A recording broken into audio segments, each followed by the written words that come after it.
Back to politics, and the Kenya-Kwanza alliance is accusing the government of illegally mortgaging the country's major ports to the United Arab Emirates to operate under the guise of an economic cooperation agreement. Now, Kenya-Kwanza leaders say they will go to court to stop the deal after a copy of an alleged agreement signed on March the 1st by Treasury Cabinet Secretary Yatani ceding ownership of the port's development operations and management was handed over to Dubai Port World FZE. Treasury Cabinet Secretary Yatani confirmed the authenticity of the letter, stating that it was not a signed agreement, but a framework agreement between the two governments. Let's get more from our very own Faisal Ahmed. Deputy President William Ruto's Kenya-Kwanza coalition claims President Uhuru Kenyatta secretly sold 3 ports to Dubai-based firm Dubai Port World FZE. In a statement read by ANC leader Musalia Mudavadi, the alliance said President Kenyatta illegally sold the port of Mombasa, Lamu and Kisumu. They claim that the deal to hand over the ports was signed on March 1st, 2022 by Treasury Cabinet Secretary Yatani.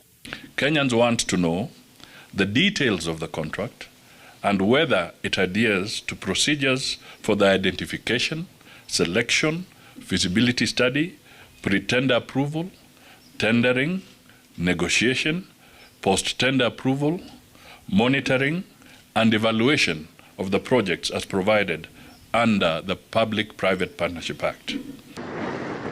Kenya-Kwanza says that county governments were not involved in the process, which they allege did not get cabinet approval and public interest was not considered. The leaders vowing that they will move to court to stop the transaction.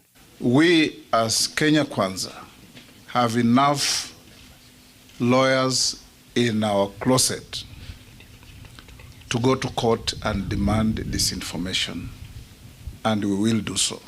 You cannot mortgage, you cannot give DP World to run the development, the redevelopment, the management of the port of Mombasa, berth 11 to 14, berth 1 to 3 of Lamu, the whole cold chain system and the port of Kisumu by 3 individuals.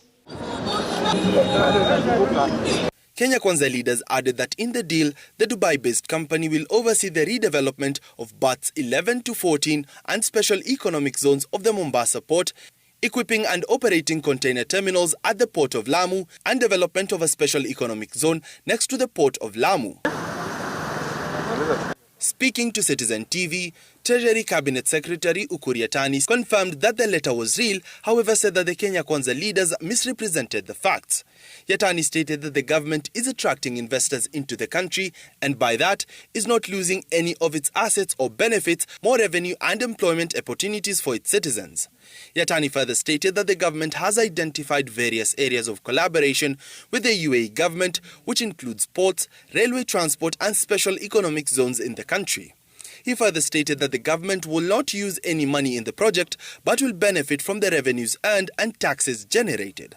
Yatani said that such deals takes between 2 to 3 years to complete and as such they're still in the early stages of negotiations. Faisal Ahmed, Citizen TV, Nairobi. All right, Faisal, thanks so much for that.